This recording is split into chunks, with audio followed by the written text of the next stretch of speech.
మాజీ మంత్రి పార్థసారథి 3 సార్లు అంటే అప్పుడు రాజశేఖర రెడ్డి మంత్రివర్గంలో, తర్వాత రోసే మంత్రివర్గంలో, కిరణ్ కుమార్ రెడ్డి మంత్రివర్గంలో కూడా కొనసాగారు. ఆ తర్వాతన దెబ్బతిన్నారు. తర్వాత అంటే కాంగ్రెస్ దెబ్బతినడంతో ఆగారు. తర్వాత వైఎస్ఆర్ కాంగ్రెస్ పార్టీలోకి వచ్చి గెలుపొందారు. ఆయన మంత్రి పదవి ఆశించారు. ఆయనకు మంత్రి పదవి ఇవ్వడం కాదు, ఇప్పుడు సీటును కూడా తీసినటువంటి సందర్భంలో ఆయన ఇప్పుడు ఆగ్రహంతో ఉన్నారు. ఆయన ఏదో మచిలీపట్నం ఎంపీగా చేస్తారని ప్రచారం జరిగింది. బట్ ఆయన పెనమలూరు నుంచినే పోటీ చేయాలనుకుంటున్నారు.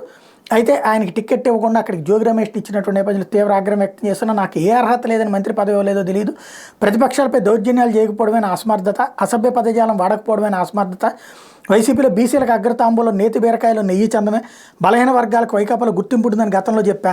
అది తప్పని తెలుసుకోవడానికి ఎంతో సమయం పట్టలేదు. బీసీలు ఎస్సీలు ఎవరి కాళ్ళపై వాళ్ళు నిలబడాలనుకుంటారు, మరొకరి పెత్తనంపై ఆధారపడాల్సి వస్తే నాలా ఆత్మాభిమానం చంపుకోరు అంటూ పార్థసారథి సంచలనాత్మకమైనటువంటి స్టేట్మెంట్ ఇచ్చారు.